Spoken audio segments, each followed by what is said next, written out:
Oh, well, all right, look at this. This is a live picture, and we do seem to have a tornado right in downtown Fort Worth right now.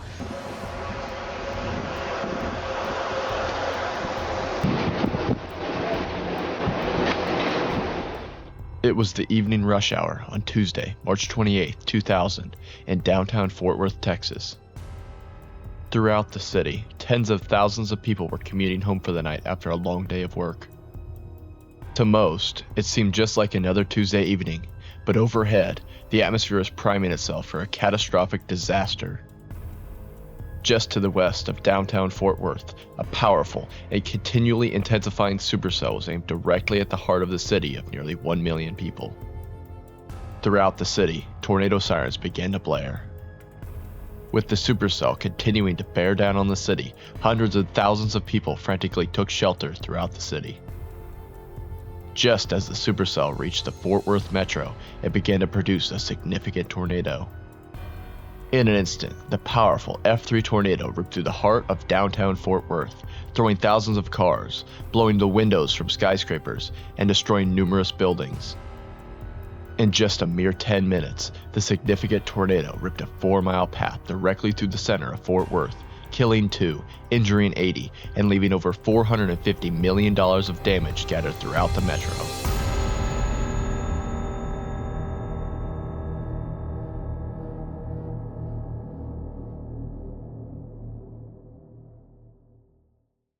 In the days leading up to March 28, 2000, meteorologists were watching a potential severe weather system on the way for a portion of the southern United States.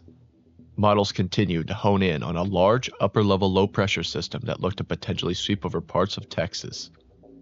This upper-level low looked to bring a strong dry line along with it. This dry line could allow for potent storms to develop along it if other atmospheric conditions for severe weather were present. In addition to the strong upper-level low, extremely humid and unstable subtropical air was set to move in from the parts of the Gulf and Pacific waters. Around the region, temperatures in the low to mid-70s with dew points in the upper 60s created an extremely humid and moist air mass. The higher than usual moisture content in the atmosphere, in addition to the clear and sunny skies, also allowed for high CAPE values to spread across the region. High CAPE values, in conjunction with high dew points, commonly allows for explosive supercell development if proper forcing is in place. In addition to the high CAPE values, an associated shortwave trough from the upper-level low moving into the region brought powerful forcing across multiple surface boundaries. These boundaries would allow for storms to form across a large portion of north-central Texas as long as the capping inversion could be overcome. A capping inversion is a layer of warm air that sits above a layer of cooler air, creating a stable atmospheric condition that inhibits air movement and prevents warm, moist air from rising and forming clouds. This rising moist air is essential for thunderstorm development. However, many of the forecast models showcased a significant capping inversion over the region, which would cause storms to be high-based and significantly lower the tornado potential for the region. Even early morning soundings on the 28th continued to suggest that the cap would be impossible to overcome by surface heating alone. However, the powerful upper-level support from the shortwave trough overhead, in combination with the nearby subtropical jet, allowed for just enough lift to overcome the capping inversion. On the morning of the 28th, the SPC issued a moderate risk for a small portion of northeast and north-central Texas. This outlook noted mostly the potential for wind and hail, only mentioning a small risk for tornadoes, especially in southern Oklahoma, where the Triple Point region of the system was located. In this Triple Point region, the cap was forecasted to be much weaker than further south, which would allow for lower base storms and higher tornado potential. However, unlike weather models were forecasting earlier in the day, the conditions further south improved to a level where tornadoes became possible. As the morning continued to progress, the SPC upgraded its forecasting message. In the 1630Z outlook, the SPC mentioned an increased tornado chance, especially along boundaries where low-level flow was enhanced. In other areas, the photographs remained long and straight, which would cause storms to split and mainly produce hail, with a very low tornado chance. As the dry line continued to progress across the moist and unstable air mass, a small field of cumulus clouds began to develop. As the cumulus field continued to move eastward into the best environment, they continued to bubble up and sink down as the cap was still not completely eroded yet. Then, at 2:53 p.m., the SPC issued a tornado watch for much of north-central Texas and southern Oklahoma. Also around this time, storms were beginning to develop and maintain themselves along the dry line due to the cap now being finally eroded. Initially, the most favorable environment for tornadoes was over the Red River, but it later shifted southward to include the Dallas-Fort Worth area in the evening hours due to increased low-level moisture and wind shear. Then, at around 4 p.m., a powerful thunderstorm started to develop northwest of Fort Worth, Texas. As this storm continued to intensify, it began to produce significant hail. At around 4:38 p.m., a severe thunderstorm warning was issued for the Supercell. The Supercell then continued to intensify, and another severe thunderstorm warning was issued an hour later. By around 6 p.m., a powerful, mid-level cyclone was starting to become present with the Supercell. The tornado potential was beginning to rise just as the storm was nearing the U.S.'s sixth largest urban population center. One of the most commonly spread misconceptions in meteorology is that tornadoes cannot and do not hit cities. This myth is still prevalent due to there only being a few rare instances of tornadoes, especially strong ones, hitting cities in the history. The minute number of cases where tornadoes hit cities is due to the fact that urban areas only make up 3% of the total land area in the United States. Not to mention that the 3% figure includes many cities and regions of the US where tornadoes are extremely uncommon, such as LA or New York City. The misconception commonly leads people to not take tornado warnings seriously, especially in cities, which can put hundreds to thousands of lives at an increased risk. With the supercell rapidly beginning to become tornadic while approaching Fort Worth, the potential for a catastrophe continued to rise rapidly.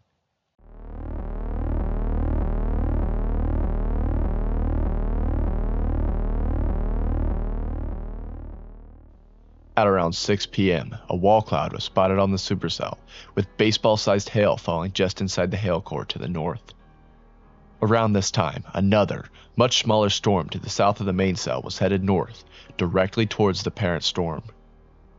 This small storm then merged with the parent cell, momentarily impeding the mesocyclone, before rapidly strengthening the storm and rapidly increasing the tornado potential. Then, at 6:10 p.m., a tornado warning was issued for Tarrant County, Texas. With this warning issuance, the sirens began to blare across Fort Worth. Then, at 6:18 p.m., the tornado touched down just northwest of downtown Fort Worth, near Castleberry High School. Initially, the tornado lacked a condensation funnel and could only be visually identified as dust swirls near the ground beneath the rotating wall cloud aloft. The tornado maintained this appearance for the first 5 minutes of its lifespan, after which a condensation funnel eventually developed. The first few signs of damage occurred in River Oaks along SH 183, where metal roof panels were stripped off of a vacant fast food restaurant. After crossing the highway, the tornado inflicted sporadic F0 damage to an older residential area, breaking tree branches and causing some damage to outbuildings. A few chimneys were also toppled off of homes. At this time, the tornado's damage path was only a few hundred feet wide. Then, the roof of a home near Roberts Cutoff Road was partially removed, signifying the first instance of F1 damage. Several large and rotted trees were also uprooted by the tornado's strong winds as it moved through this area. The tornado then passed directly over Castleberry High School, causing significant damage to the school's field house. Tornadic debris, including rooftop air conditioning units, gravel, and other detached construction, was thrown by the tornado at the school's western wall, causing minor damage. Throughout River Oak, 3 homes sustained major damage, while 51 others experienced minor damage. At the intersection of West 6th Street and University Drive, the tornado abruptly turned east from its initial southeast heading, bringing it over the Linwood subdivision at around 6:22 p.m. The homes in this neighborhood were mostly small, wood-frame structures on pier or beam foundations, making them highly vulnerable to the tornadic winds and resulting in widespread structural failure.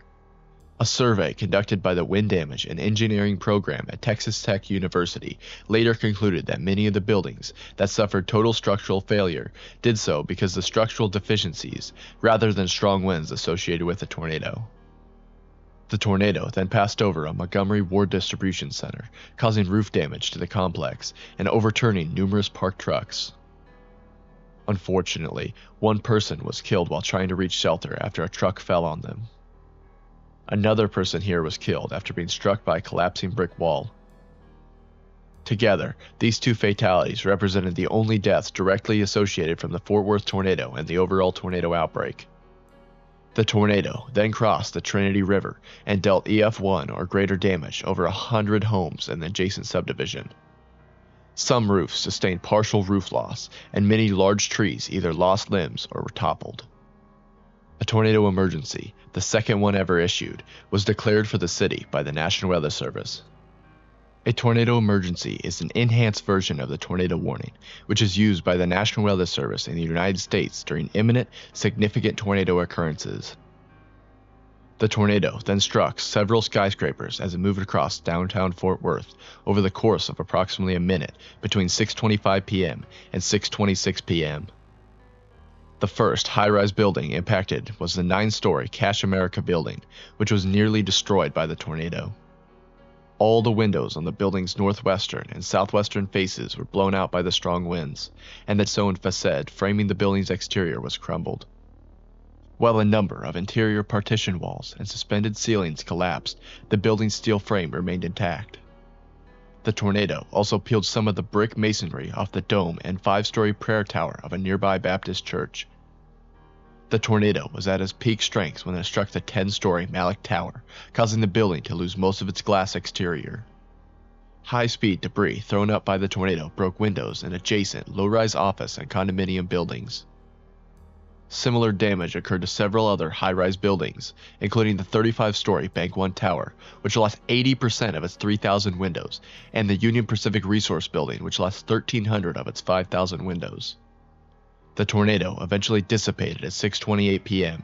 near Interstate 35 West, after having spent 10 minutes on the ground over a 4-mile-long and 250-yard-wide path. Across Fort Worth, 212 homes were damaged, of which 28 were completely destroyed. Although the tornado dissipated just east of downtown Fort Worth, the parent supercell continued to cause damage, albeit minor and sporadic, to roofs, trees, fences, and billboards for roughly 3 miles near Interstate 30 and Brentwood Stair Road. The supercell then caught another merger and began to produce another strong tornado. Another tornado warning was issued at 6:40 covering the new threat. Then, at 7:05 p.m., the Arlington tornado touched down on South Cooper Street. This new tornado tracked through Arlington as a peak intensity of F3, reaching a peak width of 300 yards and a path length of 8 miles. Although this tornado was not quite as significant as the prior F3, it still caused fairly significant damage to numerous areas in Arlington. In the direct aftermath of the tornadoes, the extensive damage was evident across the city. 2 people had been killed directly by the tornado, while 80 others were injured. Across the city, over 266 structures were damaged, and nearly $450 million in damages were caused by the tornado over just a 4-mile-long path.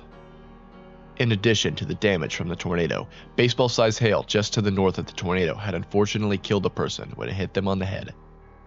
The tornado also exposed numerous vulnerabilities, such as those in buildings and structures and emergency communication systems, prompting a push for better infrastructure and preparedness for future incidents throughout the city. In the numerous high and low-rise buildings in the city that were destroyed, thousands of windows were blown out in each, leaving some of the most major damage ever done by a tornado to skyscrapers. Now, even 25 years after the tornado, the disaster is still known as one of the most devastating tornadoes to hit a city on record. And I almost guarantee that in 25 years from now, the people of Fort Worth will still be talking about it.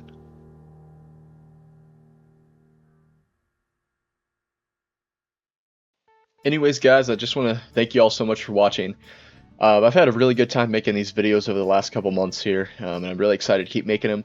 Over this, I'm finally at Christmas break like I was talking about, and I have 4 weeks right now. I've got some practices and stuff for these first couple, but I'm going to have a couple weeks off. I mean, even right now, I have a practice today and all this week. It'll be hard practices, but either way, I'm really planning on making a ton of videos. Like, I have a bunch of free time. I don't have anything else to do other than swim, make videos, and eat, and sleep also. I don't want to forget about sleep.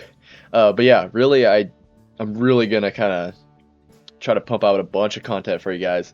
This is the first video. This is like the first day of swimming, so, or back to like the first day of winter training. So I'm gonna try to make a bunch more over the next 4 weeks. I'm planning on making probably, I don't know, who knows how many I can make. I have so much free time right now, and I'm gonna really work on improving the content and making some animations and stuff, you know, improving all that kind of stuff. Getting ready for storm chasing season even. I've been kind of trying to work on new stuff for that.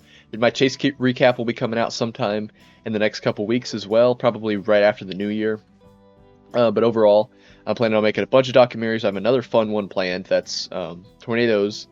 It's mostly like a documentary, but it's about tornadoes. You guys will see it. I'm not going to spoil any of that. But if you want to see anything about that one, I'm going to start posting about that very soon for my members. So if you want to check that out, become a member today for this extra support. It's only as low as $1 a month, and you can go up from there. But no matter what, if you want to become a member today, you can do that. You can go click my channel, and then it'll say something like members tab, and there you go. And you'll see all the posts and all the little videos from there. But yeah, anyways, I plan on making a bunch more videos for you guys over the next couple weeks, and I'm excited to get back into making videos. But anyways, I also decided to do this video, like a real video today, to talk to you guys, because I just wanted to try it out. I got my desk set up, I got my lights set up and everything. I'm going to get a better camera for this sometime, and also maybe some better lighting. But we'll see. that'll be down the road a little bit. I'm first going to work on making just all these videos for break. But anyways, guys, I really appreciate you all for tuning in, like always. Yeah, I'll see you guys in the next one. Goodbye.